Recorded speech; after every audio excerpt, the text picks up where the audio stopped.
آج ہم اٹک جیل خان صاحب سے ملنے کے لیے جائیں گے۔ ایک وکیل کی حد تک جیل حکام نے الاؤ کیا ہے، لیکن زیادہ وکیل نہیں کر رہے۔ ہماری یہ استدعا تھی کہ 200 کے قریب کیسز ہیں خان صاحب کے، تو قانون کے مطابق ہمارا حق ہے، جیل مینول کے مطابق کوئی پابندی نہیں ہے، 1 جائے 2 جائے 4 جائیں، لیکن ہماری استدعا منظور نہیں کی گئی۔ اسی بابت ہم نے راولپنڈی ہائی کورٹ میں ایک پٹیشن دائر کی ہوئی ہے، جس کی آج سماعت ہوگی، اور اس میں ہم نے مختلف لائرز 200 کے قریب کیسز ہیں، تو مختلف وکلاء کو ملنے کی اجازت مانگی ہے ہم نے۔ انشاءاللہ آج جو ہی اجازت ملے گی تو پھر ہم اس حساب سے انشاءاللہ آج وکلاء سارے جائیں گے۔ اور دوسرا، خان صاحب کی جو پٹیشن ہے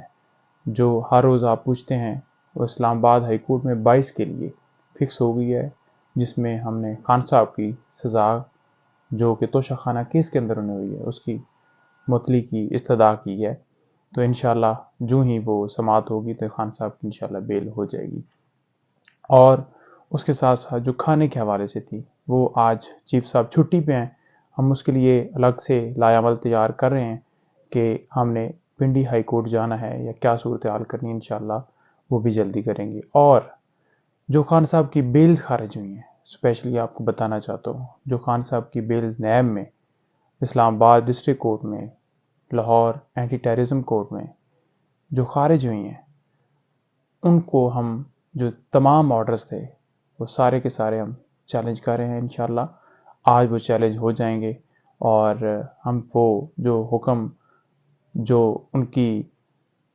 غیر یعنی کہ موجودگی میں پاس کیا گیا کہ وہ پیش نہیں ہوئے، تو وہ حکم معطل کروانے کے لیے ہم انشاءاللہ آج کورٹ میں جائیں گے اور استدعا کریں گے کہ وہ جان بوجھ کر نہیں پیش ہو رہے تھے، بلکہ اٹک جیل کے اندر قید تھے اور ان کو طلب کروایا جا سکتا تھا، تو لہٰذا وہ جو ضمانتیں خارج ہوئی ہیں وہ بحال کی جائیں۔